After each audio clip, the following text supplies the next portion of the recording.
দেশবাসী ভাই ও বোনেরা, আজকের এই অনুষ্ঠানে সম্মানিত সভাপতি জনাব মির্জা ফখরুল ইসলাম আলমগীর, মঞ্চে উপস্থিত নেতৃবৃন্দ, সামনে উপস্থিত আমার প্রিয় সহকর্মীবৃন্দ, আসসালামু আলাইকুম।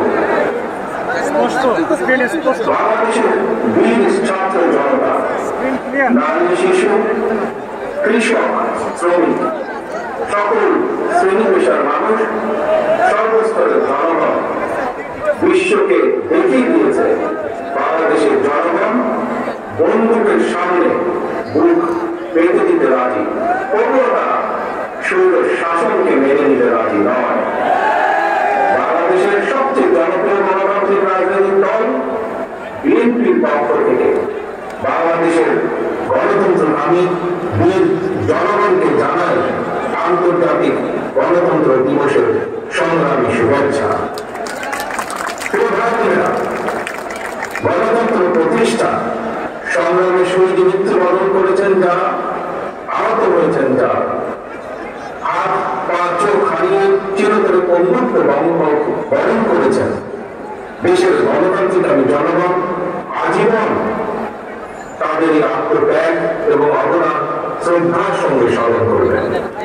হতাহতদের প্রতিটি পরিবারের প্রতি অবশ্যই রাষ্ট্র তার যথাযথ দায়িত্ব পালন করবে বলে আমরা বিশ্বাস করি। লাখো শহীদের বিনিময়ে অর্জিত স্বাধীন গণতান্ত্রিক বাংলাদেশের রাষ্ট্র, রাজনীতি, শাসন প্রশাসন হওয়ার কথা ছিল government of the people, by the people, for the people. অথচ গত 15 বছর বাংলাদেশে মাফিয়া শাসন চালু করা হয়েছিল। দেশে বিদেশে পলাতক ফর দি মাফিয়া। দেশবাসী, এই মাফিয়া চক্র দেশকে সর্বক্ষেত্রে ভঙ্গুর করে দিয়েছিল। দেশকে সম্পূর্ণ আমদানি নির্ভর, ঋণ নির্ভর এবং পরনির্ভরশীল রাষ্ট্রে পরিণত করেছিল। মাফিয়া চক্র দেশের ব্যাংকগুলোকে পর্যন্ত দেউলিয়া করে দিয়েছিল। গত 1.5 দশকে দেশ থেকে প্রায় 17 লক্ষ কোটি টাকার বেশি পাচার করে দিয়েছে এরা। 5 আগস্টের কথিত স্বৈরাচারের বেপরোয়া দুর্নীতি আর লুটপাটের কারণ বাংলাদেশের বৈদেশিক ঋণ বর্তমানে $100 বিলিয়ন বেশি ছাড়িয়েছে। বাংলাদেশে আজ যে শিশুটি জন্ম নিয়েছে কোন কারণ ছাড়াই, সেই নিষ্পাপ শিশুটির মাথা পিছু ঋণ কমপক্ষে 1.5 লক্ষ টাকা। প্রিয় ভাই বোনেরা, মাফিয়া চক্র দেশকে শুধু অর্থনৈতিক ভাবে ভঙ্গুর করে দেয়নি, দেশের আর্থসামাজিক, সাংস্কৃতিক এবং রাজনৈতিক রীতিনীতিকেও ধ্বংস করে দিয়েছে। প্রতিটি সাংবিধানিক এবং বিধিবদ্ধ প্রতিষ্ঠান অকার্যকর করে ফেলা হয়েছে। বিচার বিভাগকেই ফ্যাসিবাদের সূতিকাগারে পরিণত করা হয়েছে। একটি রাষ্ট্র কতটা সভ্য এবং গণতান্ত্রিক সেটি দেশের আইন শৃঙ্খলা বাহিনীর আচরণে স্পষ্ট হয়ে কিন্তু মাফিয়া চক্র দলীয় স্বার্থে ব্যবহার করতে গিয়ে দেশের আইন শৃঙ্খলা বাহিনীকে সম্পূর্ণ বিপর্যস্ত করে দিয়েছে।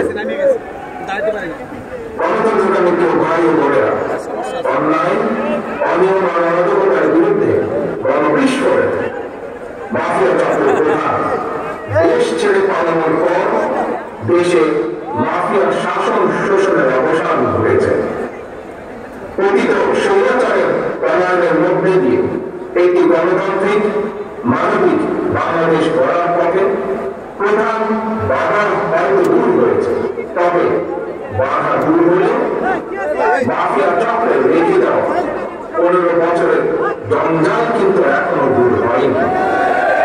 এই জঞ্জালকে দূর করে জনগণের, বাংলাদেশের জনগণের ভোটে জনগণের কাছে জবাবদিহি হল একটি গণতান্ত্রিক সরকার প্রতিষ্ঠার লক্ষ্যে অন্তর্বর্তীকালীন বর্তমান সরকার কাজ করছে। তবে মাফিয়া চক্রের প্রধান দেশ ছেড়ে পালালেও মাফিয়া চক্রের বেনিফিশিয়ারি অপশক্তি প্রশাসনের ভেতরে থেকে কিংবা রাজনীতির বিগত গরমে অন্তর্বর্তীকালীন সরকারকে চ্যালেঞ্জ ছুড়ে দেওয়ার অপচেষ্টা কিন্তু অব্যাহত রেখেছে। প্রিয় দেশবাসী, ভাই ও বোনেরা, বর্তমান অন্তর্বর্তীকালীন সরকার তাদেরও শহীদের রক্তের বিনিময় লক্ষ কোটি জনতা গণ অভ্যুত্থানের ফসল। এই সরকারের কোন কোন কার্যক্রম সকলের কাছে হয়তো সাফল্য হিসাবে বিবেচিত নাও হতে পারে, কিন্তু এটি আমাদের প্রত্যেককে মনে রাখতে হবে, এই সরকারের ব্যর্থতা আমাদের সকলের ব্যর্থতা, বাংলাদেশের পক্ষে গণতান্ত্রিক জনগণের ব্যর্থতা। সুতরাং এই কোনটিকে টেকসই এবং কার্যকর হয় না।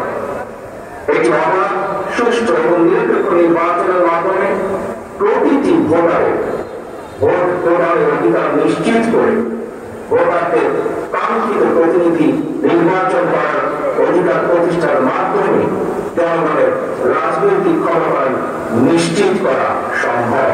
এবং সেই লক্ষ্যে বিশেষ করে নির্বাচন কমিশন, জনপ্রশাসনের সংস্কার এবং আইন শৃঙ্খলা বাহিনীকে সক্ষম এবং উপযুক্ত করে তুলতে হবে। অগ্রাধিকার ভিত্তিতে পদক্ষেপ নিতে হবে। অন্তর্বর্তীকালীন সরকার ইতিমধ্যে বেশ কিছু ক্ষেত্রে সংস্কার কার্যক্রম হাতে নিয়েছে, তবে আমরা মনে করি অন্তর্বর্তীকালীন সরকার সুযোগ গ্রহণ করতে পারে এবং এরই ভিতর এর কিছু কিছু আলামত আমরা দেখতে পাচ্ছি। দেশ এবং জনগণ এখন স্বাধীন, অপহরণ আর বিভীষিকামা আইনানুগের আতঙ্ক, স্বাধীনতা সার্বভৌমত্ব রক্ষার পর এবার দেশ এবং জনগণের স্বাধীনতা সুরক্ষায় প্রথম কাজ হতে হবে রাষ্ট্র এবং সমাজে মানুষের গণতান্ত্রিক অধিকার এবং লুণ্ঠিত ভোটের অধিকারকে পুনঃপ্রতিষ্ঠিত করা। তার প্রিয় ভাই ও বোনেরা, দেশে বর্তমানে প্রায় 12.5 কোটি ভোটার। এর মধ্যে 2009 সাল থেকে এ পর্যন্ত ভোটার তালিকায় প্রায় 2.5 কোটিরও বেশি নতুন ভোটার সংযুক্ত হয়েছে। ভোটার হওয়ার পর তরুণ প্রজন্মের এই 2.5 কোটিরও বেশি ভোটার একটিও জাতীয় নির্বাচনে ভোট দেওয়ার সুযোগ পায়নি। ভোট দিয়ে তারা তাদের কাঙ্ক্ষিত জনপ্রতিনিধি নির্বাচন।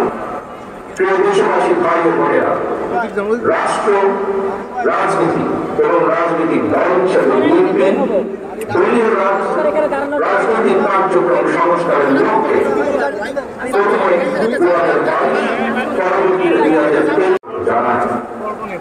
এমনকি কেউ যদি মনে করে একটি উন্নত এবং নিরাপদ বাংলাদেশের জন্য আরো নতুন রাজনৈতিক দলের প্রয়োজন রয়েছে, তাতেও দোষের কিছু নেই।